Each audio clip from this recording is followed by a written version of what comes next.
So, Amanda, exciting. We're going to move on to our 10 quick fire questions. Okay. So, start for 10. First question. Can you tell us, who do you look up for inspiration or mentorship in your working life or personal life, in any area of your life? I get my snippets of inspiration everywhere. Okay. And anytime, yeah. I mean, even from my conversation with you, some ideas that will pop up. I think those are the sort of things that will kind of give me inspiration. And I think there's also a lot of time and reflection, right? And hence I do a lot of sports.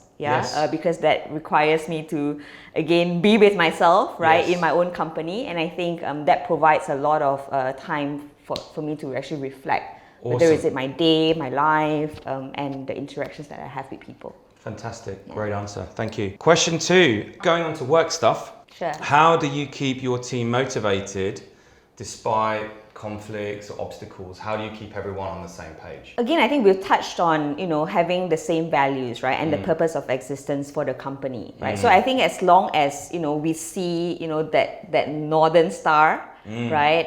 Ultimately, I think we will definitely find some sort of commonality, because that is the commonality, and how we derive and how do we go about doing it and achieving that. I think that in itself is a motivation.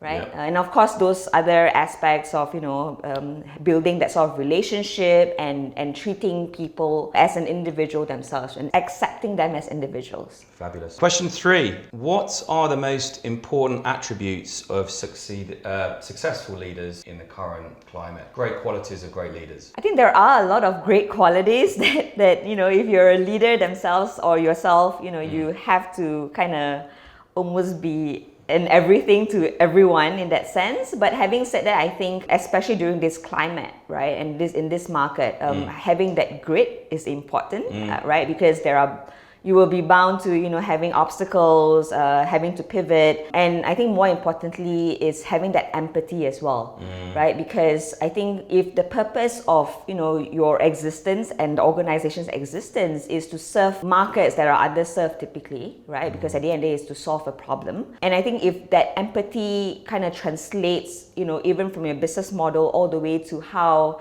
you treat your team, right? I think that will be very key for us to actually, again, build a better company, better organization, better culture. All right, so question 4, personal question, something that makes you feel most proud. Okay, that's quite a loaded question. Could be anything you like. In terms of? Professional, personal. I would say I can be quite selfless in the sense that whenever I engage a team, whenever I hire a team, whenever I get a team together, I'm a lot more open than most leaders, essentially. So I'm definitely a lot more inclusive, because at the end of the day, I look at what the outcome is, from my goals, and how I can identify individual team members to be able to contribute in their own capacity, right? In their own unique capacity to contribute to the same goal.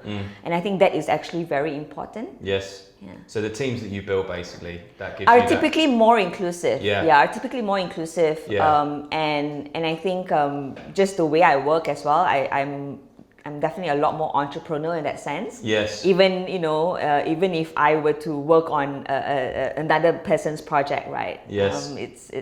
I treat it as my own at the end of the day. Looking at the teams that you built and experiences you've had, how do you ideate? How do you generate great ideas out of that group of talented people? And that's the very reason why I've always kind of built a much more inclusive team, right? Because being inclusive, hence, the outcome from it is a lot more diverse, whether is it with age, background, culture, language, right? So you generate from this diversity, and you get really a lot of ideas, right? Because at the end of the day, it's all from different perspectives. Yes. And I think that's where we make a very powerful, very great team. So it's in the selection itself, how you hire with that diversity in mind. Because at the end of the day, the company consists of people, right? And great ideas also consist of people. Awesome. So linked to that, the next question is, what are the most important traits to look for when you're hiring a new employee? Things like grit, is important, right? Whether you're an entrepreneur or whether you're an employee, I think grit is important because you will be bound to, face a lot of roadblocks. Creativity is another one that I look for. Because it's all about not, what your background is, but how do you then link and connect those dots together, right? To make it something else, right? So I think that's where creativity kind of derives from. Yes. And ultimately, I think it's all to do with thought processes, because at the end of the day, if I were to bring in a new team member, it's not about hand-holding and feeding you information, but it's a matter of, how you derive the outcome, right? Yes. So it's the thought process that matters the most to me. Awesome. Back to a little bit of a personal question. Question 7. What does work-life balance look like to you? Oh, it's blurred. Okay.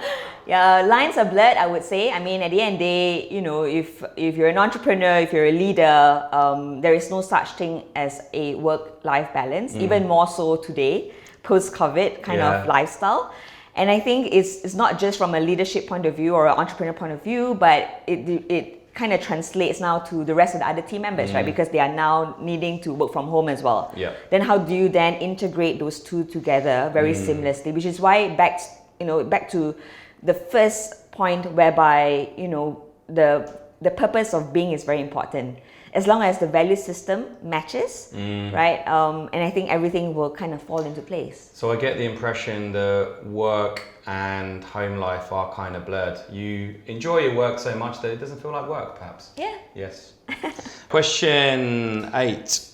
Another worky type question. What do you consider before promoting someone? What thought processes go through your mind and you think, right, I'm going to get that person up to the next level? I think we've talked about the values, right?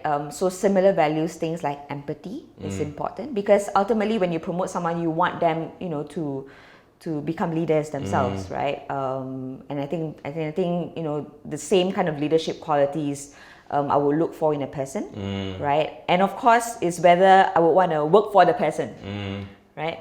So yeah. Okay, cool.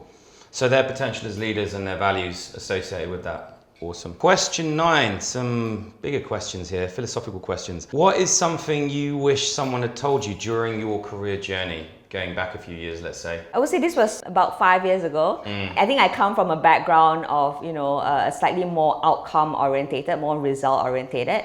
And of course, I think during that period of time, I've also joined a larger GLC type organization, and it's kind of taught me, the value of context is important, right? Because if we're so focused on the outcome, on the result, right, we kind of lose the context. Right. And I think that gave me a different perspective about work and result as well, right? Because sometimes it's never just a straight road ahead. Yes. You need to, just have a bit of potentially some road less traveled, right? Some gravel roads to get to where you want to head. Got it. But it makes you a better leader. It makes you a slightly more exposed and experienced leader as well. Fantastic. Yeah. On to the last question, back to a little bit of inspiration. So question 10, what book or any reading material can you recommend on leadership or any source of inspiration for our audience? This book was actually, it's actually Principles by Ray Dalio. Oh. Yeah. This was actually recommended by my founder of Abler. Right. He actually sent me this book, and it revolves around really about, aligning our goals with work. Okay. Right, and it's about building a team that you actually want to work with, right, to achieve those goals, right? And the whole point about really reflection, right? So it's pain plus progress. Okay. Pain plus reflection equals to progress. Okay. So I quite like that that concept about leadership and work. Fascinating stuff. Thanks for sharing. Thank you, Sam. Well, that brings us to the end of the quick fire question round, and indeed to the end of the interview session overall. So just remains for me to say thank you ever so much for spending time with us. Sam. You've been absolutely fantastic and shared some wonderful insights with our audience. So thank you again. Thank you.